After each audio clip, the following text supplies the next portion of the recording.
Kalian tahu nggak sih ternyata toxic relationship bukan hanya dengan pasangan, tapi juga dengan teman maupun dengan keluarga. Toxic relationship adalah suatu hubungan yang mempengaruhi perilaku, kebahagiaan, dan emosional seseorang.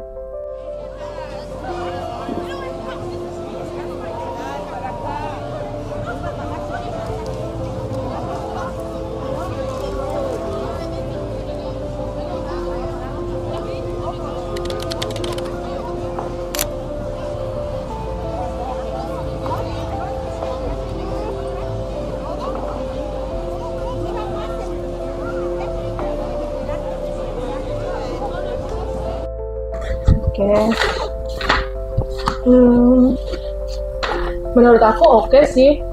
Kalau menurut kamu gimana? Kalau Udah sih cukup, kalau menurut kita cukup sih ya udah gitu loh. Kenapa harus? sorry mau tanya, toilet di mana ya? Itu belok kiri aja, Mas. Oh, oke. Aku mau ke toilet dulu ya.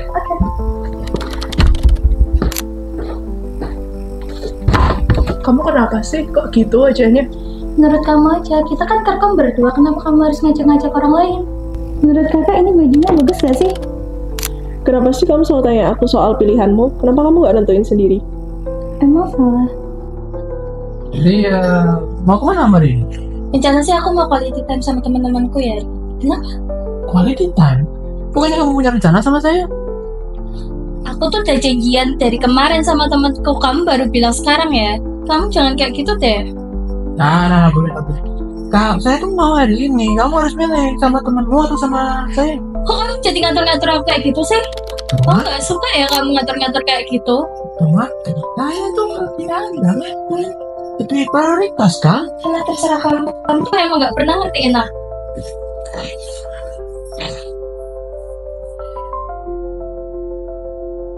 Ini loh Pak, adek tuh pengen liburan ke sini besok minggu. Ayo Pak. Liburan? Iya, di sini nih. Capek, masih banyak kerjaan. Nah, mesti kalau diajak libur kayak gitu. Nggak tiap hari kita tuh liburan kayak gini. Nggak tiap bulan juga loh. Mbok iya sesekali kita liburan bareng gitu loh. Nggak kerja mulu.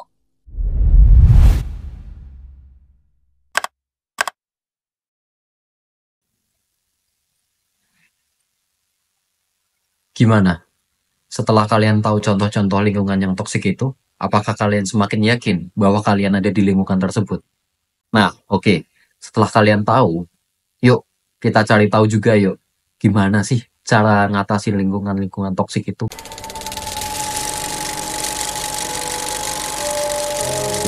Kalau kalian emang yakin berada di lingkungan itu, hal pertama yang harus kalian tahu, berhenti menormalisasikan sesuatu yang sebenarnya nggak normal. Jadi saat kita berada dalam hubungan yang tidak sehat, entah itu pacaran, pertemanan, atau bahkan keluarga, kita bisa saja menerima perilaku yang kasar, dimarahi dengan kata-kata kotor gitu misal, dibentak, bahkan sampai mengalami kekerasan fisik. Nah, masalahnya, kalau kejadian kayak gini terus berulang, kita jadi makin terbiasa. Kita nggak lagi merasa itu aneh, atau bahkan kita ngerasa ya udah itu emang keseharianku kok. Jangan kayak gitu. Inilah yang dalam psikologi disebut desensitization. Jadi semakin sering kita terpapar sesuatu, semakin tumpul respon kita terhadap hal itu. Jadi, meskipun sebenarnya sakit, kita malah terus bertahan karena merasa itu biasa aja. Nah, tapi pertanyaannya, wajar nggak sih kalau kita dimaki, diteriaki, atau bahkan dipukul dalam hubungan? Jawabannya jelas nggak wajar lah. Sama siapapun, pasangan, teman, keluarga, kasar tetaplah kasar. Kekerasan tetaplah kekerasan. Nah, emang sayangnya sih logika sederhana ini bisa blur kalau kita sudah terlalu sering terjebak di dalamnya.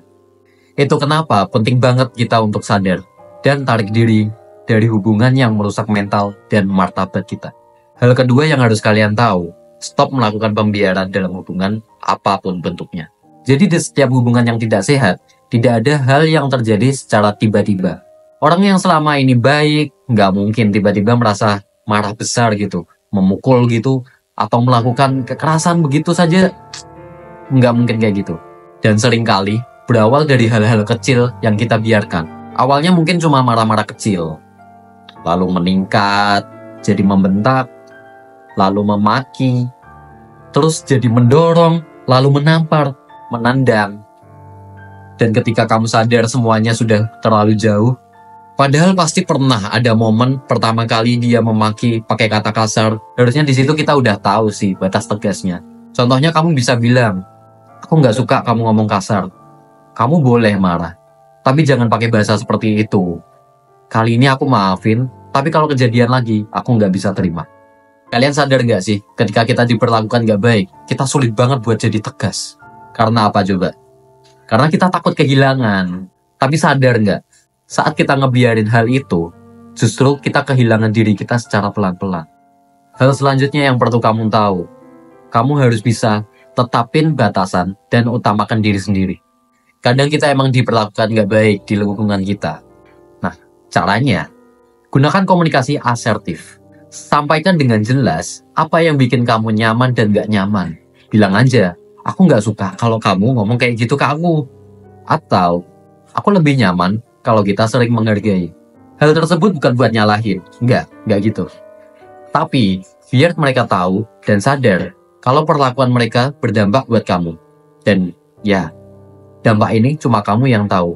Makanya, kamu harus ngomong. Oke. Nah, setelah kamu menyampaikan hal tersebut, apa respon mereka? Apakah mereka jadi nggak mengindahkan batasanmu itu? Ingat baik-baik ya, kamu berhak untuk bahagia dan dihargai. Kesehatan mentalmu itu penting. Ingat itu. Dan kamu nggak harus terus-menerus berkorban demi orang lain. Jadi kamu bisa mulai untuk mencintai diri kamu sendiri. Lakukan hal-hal yang bikin kamu merasa lebih baik. Kayak mungkin kamu bisa olahraga ringan, makan makanan yang enak dan sehat, atau sekedar tidur yang cukup. Itu bisa bermanfaat buat kamu. Karena kebahagiaanmu adalah prioritas utamamu.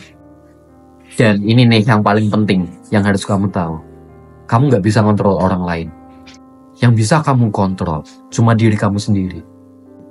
Pikiranmu, perasaanmu, dan caramu untuk merespon hal-hal itu. Kalau kamu masih merasa cemas, sedih berkepanjangan, atau emosi yang negatif lah, mengganggu kamu gitu. Hal tersebut mulai mengganggu aktivitas kamu gitu ya. Nah, jangan ragu untuk cari bantuan profesional. Nggak ada yang salah dengan meminta bantuan. Justru itu bentuk dari keberanian. Udinus Career Center juga punya kok layanan konseling yang bisa bantu kamu untuk menyelesaikan masalah kamu.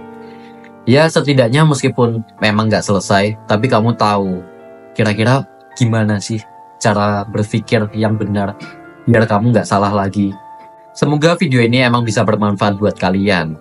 Apapun yang kalian jalankan, semoga kalian juga akan baik-baik di sana. Terima kasih dan sampai jumpa di video selanjutnya.